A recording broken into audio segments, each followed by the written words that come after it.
Welcome to the Big Bets on Campus podcast presented by DraftKings. This is the Group of 5 Deep Dive. I'm Mike Calabrese, joined by my Action Network co-host Duck. We're on to week 13 here, but before we get into the picks, all of our best bets, our Moneyline parlay, the best of the rest, and our 2-minute drill. I got to sound off real quick about just a horrific week 12 for me. There are bad reads and bad luck. I'm going to put my hand up for about 50% of those bad calls. But some of it, I mean, listen, we record on Tuesday nights. The show drops on Wednesday morning. Braylon Braxton was probable at that time. Charles Huff came out later in the week, said, yeah, he's probably going to play. We're monitoring his situation. Then all of a sudden, Friday night, it's, some buzz in the air that maybe they're going to go with their backup quarterback. Saturday rolls around. He's a scratch. Doesn't even warm up. Nothing. And then all of a sudden, they're just pulling all their starters. They lay down against Texas State and get absolutely thumped. Then on to my money line call. It was all about Samari Collier, who's now following me on Twitter. Appreciate that, Samari. I think it's because I was the only person in the universe tweeting about this kid. He gets hip dropped to death. His leg explodes. All of a sudden, I'm drawing dead in that game. Then I have both a front door and a backdoor cover loss. Memphis takes a late lead against East Carolina, but then they allow a 6-play game-winning drive in the final 90 seconds. The Pirates just walk it down on them. I lose that one. Tulane allows a backdoor cover against FAU in the final 2 minutes, including a touchdown in the red zone. FAU hasn't scored a goddamn touchdown in the red zone all season. And then just to add insult to injury, UDEL and Buffalo both -3 in the turnover battle in their game. And Buffalo, Pete Lembo, if I ever see you, I'm just going to start a full bar fight. It's going to be that scene from The Departed where he asks him if he's on his period and he just waits a second and then he smashes a beer bottle on his head. That is going to be me, Pete Lembo, because not only were you -3 in the turnover battle in your action game, you fumbled it 4 times. How does a non-option offense fumble the ball 4 times in one game? They lost 3 of them. Oh, and by the way, they had another fumble that got reversed and, rightfully given back to them. So they put the ball on the turf 5 times in one game. I'm sick of not only Buffalo, but really the MAC in general this year. Not only can I not get a pick right in this goddamn conference, but the football has just not been very good, to be honest. They haven't sniffed even being in the discussion of the college football playoff since September. The brand of football is not there. Duck and I are watching this Ohio game against UMass tonight. Parker Navarro, it seems like a perfect time for him to lay it on the line one last time. What's he, 3 for 8 for 28 yards? This conference is a tough watch, and we professionally watch lower level football. Duck is in there in the FCS trenches, but man, the MAC is a special kind of dog shit this year, and I just need to get that off my chest. As I said, I got to take, credit where credit's due and blame where blame's due. I had some bad picks. I also had some awful quarterback injury luck. That makes a big difference. Duck, anything you want to add to that? I know the MAC hasn't been quite as bad to you this year, but I am just all out on this conference. The Mid-American has just been dog shit. Yeah, it's hard to peg which teams are showing up and which teams are not showing up. And you look at UMass tonight, and they hadn't had any semblance of defense all season. NIU ran right through them, and now Ohio can't complete a forward pass, can't get third down conversions. I mean, it is just stunning the variance in this conference. It's almost as bad as Conference USA on the weekdays, not quite as bad, but it is just one of those situations where, we're in the trenches really trying to find it, and it is tough out there. Before we get into our bets here in Week 13, let's toss it over for Stucky for a quick word from DraftKings. The Big Bets on Campus podcast is teamed up with DraftKings Sportsbook, where new customers can bet $5 and get $200 back in bonus bets if your bet wins, plus 3 months of NBA League Pass. Stay in on the action and use your bonus bets on DraftKings same-game parlays for an even bigger payout.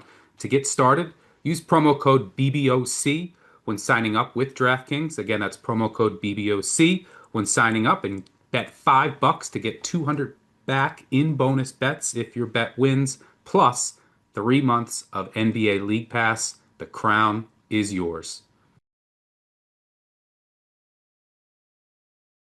Thanks, Duck. Now, as we get into our best bets for this week, if you'd like to tail some that you're hearing in today's episode, look for the quick slip link in the podcast and video descriptions, or visit actionnetwork.com/bet now. That's actionnetwork.com/bet now to get all of our best bets. Or even better, sign up for Action Pro, where you're going to get immediate notifications anytime an Action Network expert logs a bet. So that means Duck, Stucky, Colin Wilson, myself. You want to get the best bets at the best prices. You don't want to be on the wrong side of a hook this time of year in football. football and college hoops. It's the same. You want to get those best numbers. In fact, it's not only the best time of year to get in, it's also a time of year where we start throwing out some great deals. We got Black Friday deals. So let's talk right now. Best deal on Action Pro as part of our Black Friday pre-sale, which is live right now. You can sign up and get $40 off an annual subscription, which is our biggest sale of the entire year. You'll get access to real-time money percentages to see where the smart money is flowing on bets. You'll also get access to NFL player prop projections powered by Sean Kerner and his predictive analytics team. And soon, Nick Giffen will fire up his unbelievable men's college basketball prop projections. If you followed him really in the last 5 years during March Madness, he's been a printing press. So you want to get in and be able to get Nick Giffen's numbers on his props at the best prices. The best deal of the year runs through Sunday, so just go now to actionnetwork.com/pro to sign up to get $40 off an annual subscription. And with that, it's time to hop on into our best bet segment here for week 13. Duck, you've been doing a lot better than me, which isn't saying much coming off of last week, but you are targeting a team that absolutely ran all over my Southern Miss Eagles last week, and that was Texas State. Do you think they can get this turned around, keep rowing in the right direction, laying a big number in week 13 in the belt? I do, and I think it's just a complete lay down and die spot for Louisiana Monroe. Bowl game hopes have been evaporated. I just do not trust this offense to be able to go on the road and produce at the level that's going to be required to try to keep up with Texas State. When you look at Louisiana Monroe, 128th in offensive success rate and 132nd in finishing drives. This team is so run heavy, and they're just not generating enough punch along the offensive line. I'm just not convinced that this team is going to be able to keep up. They're going to try to play slow. They're going to be run heavy. They're not going to be able to stay in the game much past the second quarter doing that. And we look at Texas State here. Their passing offense should shred Louisiana Monroe's defense, and the ground game could gash as well. We saw a similar type of setup when Southern Miss played Louisiana Monroe, and they were throwing a couple deep shots, and then the ground game really got humming and was really able to gash Louisiana Monroe. And so I think we'll see Texas State put up a massive number here. I don't think the Warhawks are able to keep up. It's a big number, but I'm not afraid of it here with the Bobs at home. Lay the 18.5 with Texas State. I like that one. I think there is something up with this Monroe team that had a little bit of fight in them early in the season. Certainly could muck games up, but Texas State wants to play fast. The offense didn't look better than it has all season long than it did in its very last game. They had that explosive passing game going to balance out with what they can do on the ground. So there's really no option for the Warhawks to be able to slow them down on that one. I'm going to go an offense that was cooking for about 6 weeks throughout the season, and it all centered around Walker Egan, and that's the San Jose State Spartans. But I think the wheels are falling off this team because I'm going to go under on their team total here, sitting at 17.5. And here's your overall update on SJSU. Bowl eligibility now out the window. Egan, as I mentioned, he was pulled from his last start against the Nevada Wolfpack. He was 11 for 23 for 74 yards and 3 picks in that game. Danny Scudero is now clearly thinking about the transfer portal. Keep yourself healthy. He's going to get himself a bag this offseason to play slot receiver for either Power 4 team or a much better G5 program.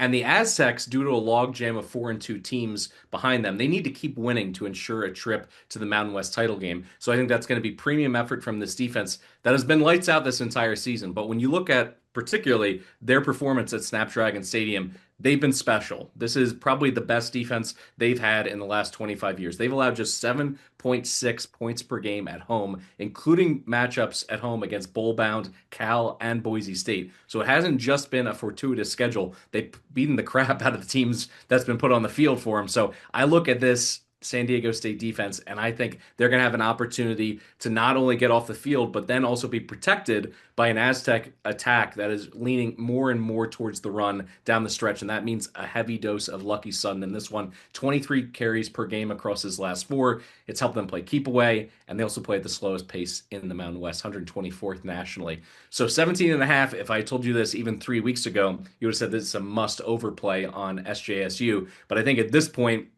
There's a lot of buzz within the program. Where are players leaving? Where are they eyeing in terms of the portal? As soon as you hit that point beyond your sixth loss, and there's nothing really to play for, this isn't necessarily a natural rivalry by any stretch. They're not close in terms of California, in terms of the areas that they recruit into Northern California and Southern California. So it's just difficult to get up for a game like this and to say all of a sudden, after laying an egg against Nevada, one of the worst teams in the conference, they're going to bring their A game.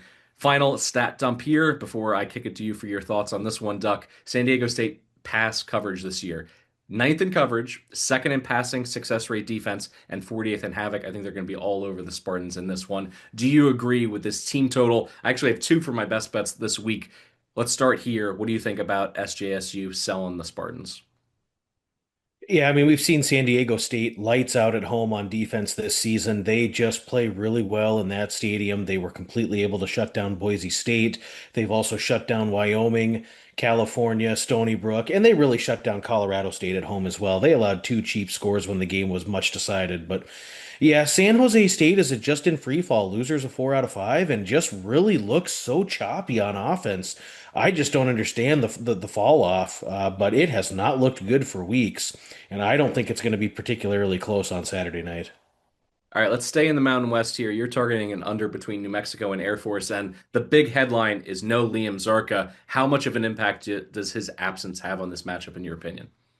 Well, it's a huge impact. I mean, we saw it at the beginning of the season when they were rotating quarterbacks that they couldn't throw the ball. They didn't have a lot of offensive zest. They didn't have a lot of explosivity in the run game. And once they inserted Zarka, that was just so huge. He was really the key that unlocked everything for that Air Force Falcons offense this season. We've seen now four straight solid defensive performances from Air Force's defense after getting shredded for much of the way this year. They've held each of their last four opponents under 26 points. The Flyboys contained UConn for much of that game and also did really well to limit San Jose State's passing attack. Again, the big driver here is that Zarka's out for the season, and they're going to be using a converted fullback to play quarterback. We saw that formula play out last week without Zarka in the second half. It's going to be a lot of fullback dive. It's going to be a lot of QB power. There's going to be zero passing. New Mexico has been quite content to run the ball, salt the second halves away, and lean in on their defense in three of their last four games. Really, Jason Eck's been comfortable in these low-scoring games week to week. We saw their offense really struggle against Colorado State last week. They've played some lower scoring games of late. I just feel like we're going to see these two teams operate at a very slow tempo. Both of them are bottom five in FBS and tempo. It's going to be run heavy both ways. Should be a quick moving clock.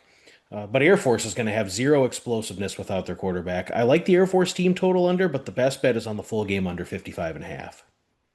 All right, I'm going to fly over to Conference USA for another team total here, and it's Western Kentucky. Team total over 13 and a half. I sense we're going to have some disagreement on this one, Duck, which I think the audience has been clamoring for in their best bet segment. But I want to take a bite out of this for who, for what, Apple, because that's the time of year right now. And for LSU right now, for who, for what? They got an interim head coach who already got a win in Frank Wilson. They already got to bowl eligibility. They can't compete for an SEC title, and they got multiple backup quarterbacks who are seeing the field. And this late season G5 FCS game was once a staple for LSU. They moved away from it in recent years, but they still give up points. And some of it's just mentality. There's some coaches that are maniacal, they're psychotic. They want to shut these teams out. You saw Nick Saban for years. Anytime any of these teams had success, he used that as a way to just whip his team in film study for, the whole following week. But if you look at LSU, really the last five times, Georgia State scored 14, UAB scored 10, UL Monroe 14, Rice 10, Western Kentucky in 2015, 20 points. Some of these are obviously ancient history, but I think what it illustrates are a few things. One, there's not as much of a home field advantage. LSU doesn't pack out these games. And certainly in the second half, people are looking to party. They're not looking to stay and watch the Bayou Bengals beat the cream cheese out of these teams. And when I also look at it, Western has been a bit reborn offensively since Rodney Tisdale Jr. has taken over. I know we were so disgusted with, the offensive mediocrity from Maverick McIver. He was banged up. They didn't know, how they wanted to essentially hit that mix between run and pass, and Rick Bowie, their offensive coordinator, wasn't delivering on his promise. But it's worth mentioning that at this point, it's still a year one process. It's still a play caller trying to figure out the pieces he has. And since Tisdale Jr. has been inserted as the starting quarterback for the Hilltoppers, 3 starts, 3 wins, 9 touchdowns, 3 picks, 337 total yards per game. And the run game, a big part of it coming alive is what he's been able to do with his legs. So they have some read options in there. They're keeping the defense honest from being able to crash down on some of those interior zone reads. And that just led to them being able to move the football, putting together some more methodical drives. And honestly, when I look at this, LSU has been good, but not great, in a lot of ways. And one of the key ones that I keep coming back to is they struggle to rush the passer. They're 93rd there. If you want to look at some comps earlier in the year, they played Southeast Louisiana. They gave up 10 points in that game, most of it in the second half with second stringers on the field. There's going to be a lot of second and third stringers on the field in this LSU game. I don't think that Western is going to threaten a win because I don't see them getting many stops with LSU going to a more run heavy attack and the dynamic speed that they're going to have at the quarterback position with Nuss on the shelf. But in terms of them absolutely choking the life out of Western, I don't necessarily see it. And I need to reevaluate. Some of this, season at this point comes into chopping up the film, chopping up the stats to say, who are the actual 22 guys that are going to see the field? There's lots of different reasons that teams make changes. Some of it is they're selling on the season. Some of it is they're saving starters. There's a whole bunch of reasons to consider different personnel. For Western, they're ascending at this point. They're 8-2. They don't need this game. There's going to be no pressure on them. It's clearly a paycheck game, but I think they're at least going to give this the old college try to put up some points and to not get embarrassed and really use this as a way, honestly, to be able to sell the program in the Deep South to say, hey, we went into Baton Rouge and scored 17 points or scored 21 points. Those would both be a green check mark for me on a bet like this. I was surprised to see it below the key number of 2 touchdowns. And like I said, this LSU defense, they can be fire breathers in terms of the athletes they put on the field, but I figure for about 30 minutes, I'm going to get their second and third stringers. Talk me through if you disagree, if this is just, a money stays on the sideline kind of play. I know that you're not a big believer in Western. You think that LSU is going to lay the hammer. I'm like halfway there with you. I do think they're going to lay the hammer offensively, but I think that leaves this door open for points in the fourth quarter. Yeah, I could agree with that. I mean, I think we're going to see a couple of things here. If I'm Western Kentucky, I don't necessarily know why I'm showing up for this one because the game they really need to be able to move forward with all the preseason goals set forth is next week when they play Jacksonville State for a chance to go to the conference title game.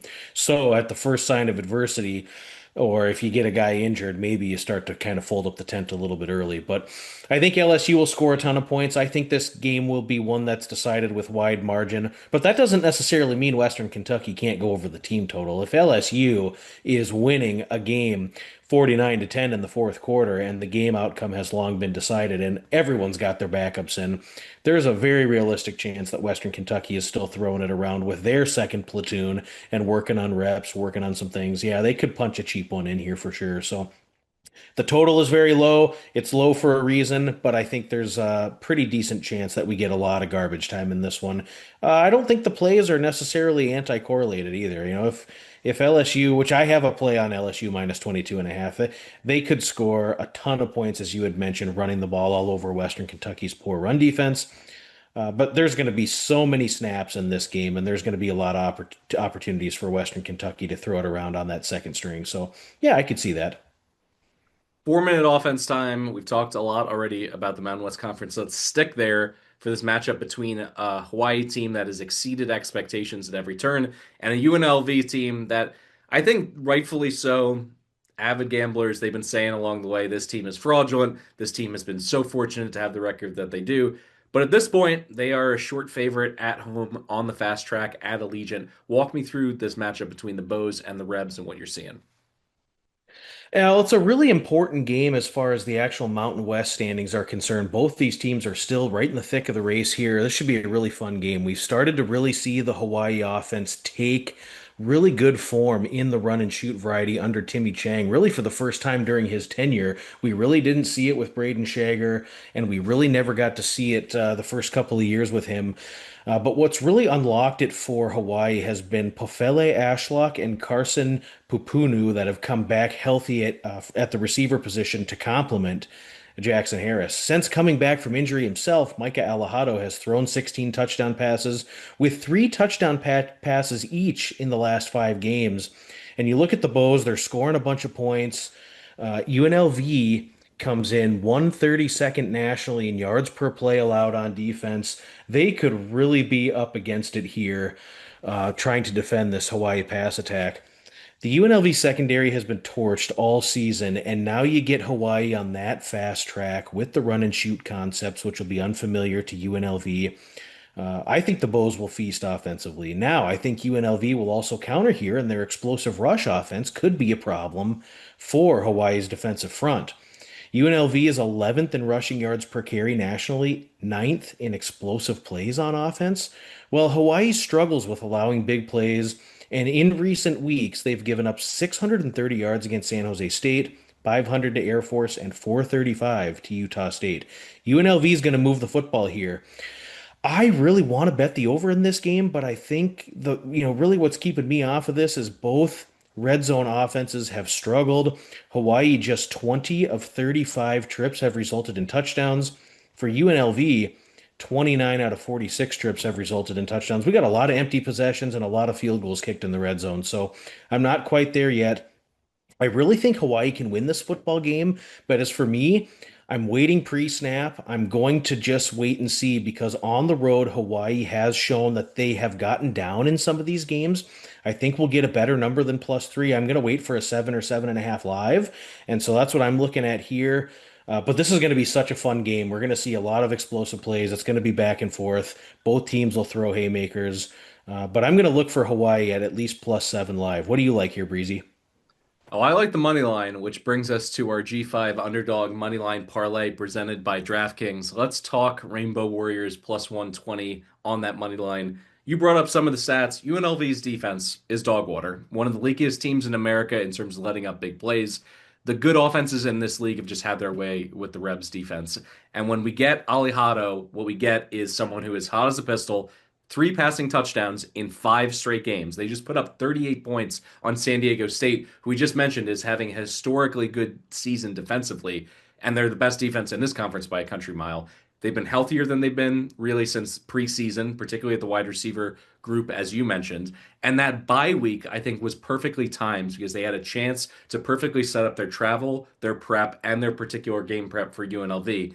And it's more of a, I mean, when you really want to get into the weeds, it's a simpler road trip than most for Hawaii because they get 6 hours in the air, they land in Vegas, and then they're there. There's no long bus trip. There's multiple spots in the Mountain West where you have to fly somewhere. Sometimes you have to have a connecting flight. Certainly you have to take a bus ride. In this case, you're already there. And Timmy has figured out this trip to the mainland thing because he's already got 2 outright wins this season. That was kind of hanging over his head. It was clearly going to be the difference between him going to a bowl this game or not. Could he get it figured out winning away from the islands? And they've been able to do that. Now, the key in this game, I think, really comes down to containing Calandra. He's capable of running for 100 yards, going for multiple TDs, but he's also a stick of dynamite as soon as he is improvising outside of the pocket, uncorking those deep passes.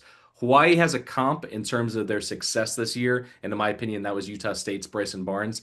They held him to a QBR of 27.7 out of 164 yards on the ground. He still did some damage in those, short yardage situations, but he wasn't hurting them outside the pocket with his arm. And you have to keep in mind as well, when he was coming into that game, he was one of the hottest quarterbacks in the whole country coming out of September. So I think it's going to require a few upsets for Hawaii to get to the Mountain West title game. But the fact that they're still alive, this team still has juice. I think they, when you look around the country, there's so many teams that are basically either throwing up the white flag or considering a little bit of gamesmanship, save a player here. If someone's, probable or questionable, do we keep them on the shelf? Hawaii can continue to go balls to the wall for the rest of the season. And a win here would put in line for this program their second 10-win season since 2019. I think that's an opportunity for them to go out and get that, to at least offensively to let it rip against a UNLV defense that's been nothing more than, folding chairs out there in the secondary. I think Hawaii gets it done. What are we pairing that up with for the money line underdog parlay here, Duck? I like Temple this week at home against Tulane. You look at Evan Simon, he's been such a pleasant surprise for Temple this season. 22 touchdown passes, one interception. Temple's played really, really good football most of the way this season, and at 5-5, you can just tell that this team is really thirsty for a win here. Temple's been really feisty at home this season, beat UTSA outright. They took Navy to the wire. You look at Tulane, the operation has just looked a little bit jerky on the road this season. They've had several games against inferior foes that they've struggled in. The Green Wave pass defense, 121st in defensive success rate and 120th against the pass. This team has gotten shredded at times with allowing explosive plays through the air. Temple's going to move the football here. I really like also how they competed against a physical team in Army just a couple of weeks back. Now they get the bye week to prep, so they've got a little bit of extra rest and prep time for Tulane. This Temple defense has been so much more formidable under Casey Keeler in year one than they ever were under Stan Drayton. I really like what I've seen from the Owls this season. I think they're going to compete well. Give me the +7.5 as an official play, but for the money line parlay, I think Temple can win this game on the field. All right, that was our Moneyline Parlay presented by DraftKings. Check out the Parlay Express account and the free award-winning Action Network app, where we will be posting this G5 Moneyline Parlay. You'll find a bunch of other long shot bets and parlays in there as well. You can also find the quick slip link in the podcast and video description, or visit actionnetwork.com/betnow to find and tail some of the bets we've discussed, including that G5 Moneyline Parlay. All right, Duck, it's 2 minute drill time. That means you're dusting off your FCS plays. Walk me through the Stephen F. Austin. Remind me their nickname. I know that Jeremiah Trotter. Lumberjacks. He always had that cutting down the tree celebration for those Philadelphia Eagle fans out there. His son also making it to the Eagles. Stephen F. Austin, a team near and dear to my heart. They're laying a huge number this week. Explain why. Well, they're playing an absolute bottom five team in FCS in Northwestern State. You've got a top ranked defense, certainly in the Southland Conference, and Stephen F. Austin sports one of the best in the FCS, allowing just 12 points per game in league play and 255 yards per game this season. SFA is going to completely shut down this pedestrian Northwestern State attack. They average less than 100 yards per game on the ground, and now we're going to task quarterback Abraham Johnston with throwing this team out of trouble in what will likely be third and long a ton. It's not going to go well here. This is going to be absolute trouble for the Northwestern State offensive line, which has allowed 81 tackles for loss and 25 sacks this season. They cannot pass protect against this SFA front seven, who is going to absolutely live in the offensive backfield here. The Demons defensively giving up 450 yards and 40 points per game. I don't see them slowing down the Lumberjacks here. This is a complete mismatch. This game's on Thursday night. I like Stephen F. Austin, anything 34.5 or less. Next one, we're going to Stonehill and St. Francis of PA under 41.5. SFPA's offensive ineptitude continues here. This team has scored just 11 points per game, or excuse me, 11 touchdowns all season, and is averaging just 260 yards per game. The Flashes are just not equipped to move the ball at this level. They're moving down to the Division III level. A lot of their talent had left in the offseason. I see this team being held to 10 points or less in this one. We're going to get slow pace here. Both of these teams are running less than 60 offensive plays per game. They both struggle to convert third down, and both Stonehill and SFPA are horrific in the red zone. Field goals and fourth down stops are what we're going to see here, and that'll lead to long fields the other way. Anything 38.5 or higher, we're going to dive into the under. Last one, we're going to the game, Yale versus Harvard. This is going to be a really fun one in the Ivy League. The top two teams in the Ivy League square off at the Yale Bowl. We saw Harvard play a little tight in their last game against Penn. The pressure's really mounting on the Crimson to sweep through the Ivy League and for the first time ever secure the auto bid for the Ivy League in the FCS playoffs. You look at Yale's run defense, very, very stout, 3 yards per carry on the ground this season. They do not give up a ton of explosives. Harvard has a really talented quarterback in Jaden Craig who will make plays in this game, but I've been really disappointed with the Harvard receiver group all season as they just struggle to make the contested catches. They've struggled to do that against inferior competition. Yale is going to be on them like glue, and they're going to be really formidable in this one. This game's going to come down to the wire. Yale's front seven has been electric this year, 55 tackles for loss and 33 sacks. Harvard is going to have to work for everything in this game. Projected spread's about 8.5. I would take Yale here. A little Ivy action. I love that out of you, Duck. All right, 2 minute drill for me. I shit all over the Mac at the top of this episode. I guess I just can't quit the Mac. I'm going to take 27.5 with Ball State at Toledo. Mike Uremovich has a recipe, and we've seen it, work in his favor, them being a pest throughout this entire season. You saw it earlier in the year against a UConn team that's having a dream season. They nearly stole a game outright. They only lose by 6 there. And the Cardinals are ranked outside of the top 100 in plays per game and seconds between plays. 24th most run heavy team in America. And they critically are getting Quay Ashley back, according to Uremovich's presser yesterday. That's a big addition to the running game. They absolutely need him. He's had some breakout games this season against New Hampshire, against Akron, going for almost 150 yards. He's the key because you can't throw on this Toledo team. They, just throw out that part of the game plan. Wazoo used a similar formula, by the way, including the quarterback run game in an easy win over this Rocket team not that long ago. They got 162 on the ground, 74 coming from Zevi Eckhouse. So when I look at this in terms of Kelly, in terms of Ashley in the backfield, I feel like they're going to have an opportunity to muck this game up a little bit. And let's not forget, this is Candle as a favorite. In his last 20 at home as a favorite in this conference, he's 11-9 against the spread, despite having a huge talent advantage every single time that his Rockets take the field. So I look at this, I look at the look ahead spot for Central coming up next with a chance to potentially get your way back into the MAC title game. All that's on the table for Toledo. You can't tell me that they're not looking ahead in a spot like this. All right, I'm going to go off the board here. I'm going to go Clemson, laying 42.5 against an FCS foe in Furman. Dabo has never missed a bowl game as a head coach of Clemson, and his magic number obviously is 6. He's 1 away.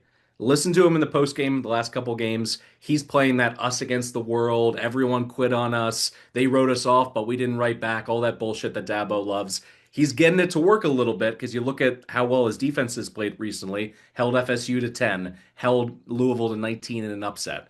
Furman's defense, by the way, on the other side of this, if they can't score that many points, I think their defense is just going to get absolutely rolled in this one. Their 3 top opponents in the SoCon this year put up monster numbers on the Paladins. Western Carolina won 52-7, Mercer 52-28, Chattanooga 45-28. The Dins are 96th in total defense, 93rd against the pass. The only reason they're not at the very bottom of the FCS in scoring D is because their red zone defense has been pretty good.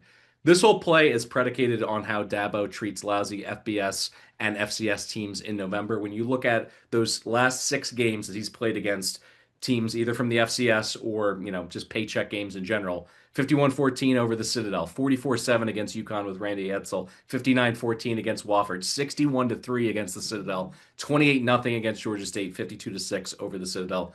The reason I'm bringing all these up, as I mentioned earlier, in terms of LSU not caring about absolutely stomping on somebody, Clemson does. Clemson uses this as kind of that springboard often into the Palmetto Bowl.